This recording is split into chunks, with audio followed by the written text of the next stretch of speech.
Hello everyone! Welcome back to PsychoNest. In today's video, we'll continue with the Obsessive-Compulsive and Related Disorders chapter. According to the DSM-5-TR, we'll learn about all the disorders included in this category and understand their diagnostic criteria in a simple and easy to understand way. So, let's begin.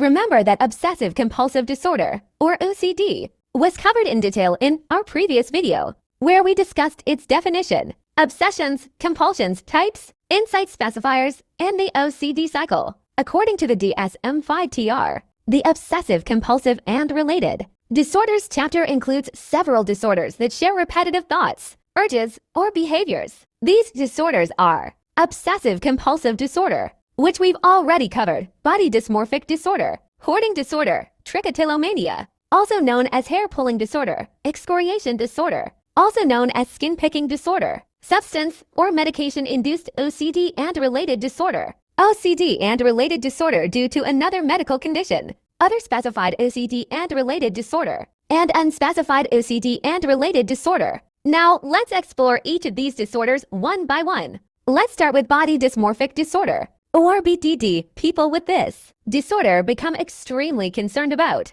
one or more flaws in their appearance. These flaws are either not noticeable or appear very minor to other people, but the person believes they are serious. Because of these concerns, they may repeatedly check mirrors, spend excessive time grooming, compare themselves with others, or constantly seek reassurance about their appearance. According to the DSM-5-TR, these concerns must cause significant distress or interfere with daily life. Also, the symptoms should not be better explained by an eating disorder, where the main concern is body weight or body shape. Next is hoarding disorder. People with hoarding disorder have persistent difficulty throwing away or giving up their belongings. Even when the items have little or no value, they feel a strong need to keep these possessions and become very distressed when asked to discard them. As a result, their living spaces become cluttered and may no longer be usable for their intended purpose. The next disorder is trichotillomania, also known as hair-pulling disorder. People with this disorder repeatedly pull out their own hair, usually from the scalp, eyebrows, or eyelashes. This leads to noticeable hair loss. Most individuals have tried to stop the behavior but find it difficult to control. Another disorder in this category is excoriation disorder, also called skin-picking disorder. People repeatedly pick at their skin, which may result in wounds, scars, or skin lesions. Although many individuals try to stop, they often struggle to control the behavior. Sometimes, obsessive-compulsive symptoms are caused by the effects of a substance or medication rather than primary OCD. According to the DSM-5-TR, obsessions, compulsions, or both develop during or soon after substance use, withdrawal, or exposure to a medication. There should be evidence that the substance or medication is responsible for the symptoms. Finally, these symptoms must cause significant distress or impairment and should not be better explained by primary OCD.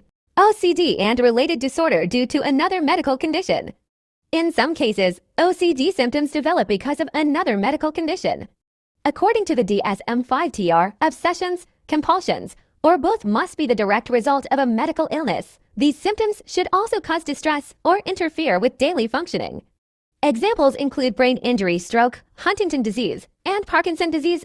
In these cases, treating the underlying medical condition is also an important part of management. The next diagnosis is other specified OCD and related disorder.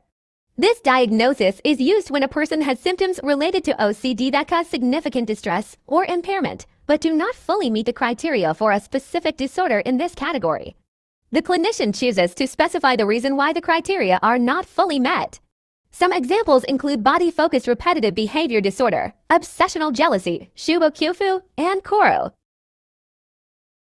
The final diagnosis in this chapter is unspecified and related disorder. This diagnosis is used when a person has symptoms related to OCD that cause significant distress and related disorders category, but do not fully meet the criteria for a specific disorder in this diagnosis. Or the clinician chooses to specify the reason why the criteria are not fully met. It is commonly used in emergency settings, include body-focused repetitive behavior disorder, still limited. Before we end, here's a simple mnemonic to help you remember all the obsessive-compulsive and related disorders in the DSM-5-TR. Remember this phrase, OCD-DSMOU. And that brings us to the end of today's video. In this video, we covered all the disorders included in the DSM-5-TR Obsessive-Compulsive and Related Disorders chapter and discussed their diagnostic criteria in a simple and easy to understand way. I hope this video helped you build a clear understanding of these disorders. If you found it helpful, don't forget to like this video, subscribe to PsychoNest, and share it with your friends and classmates.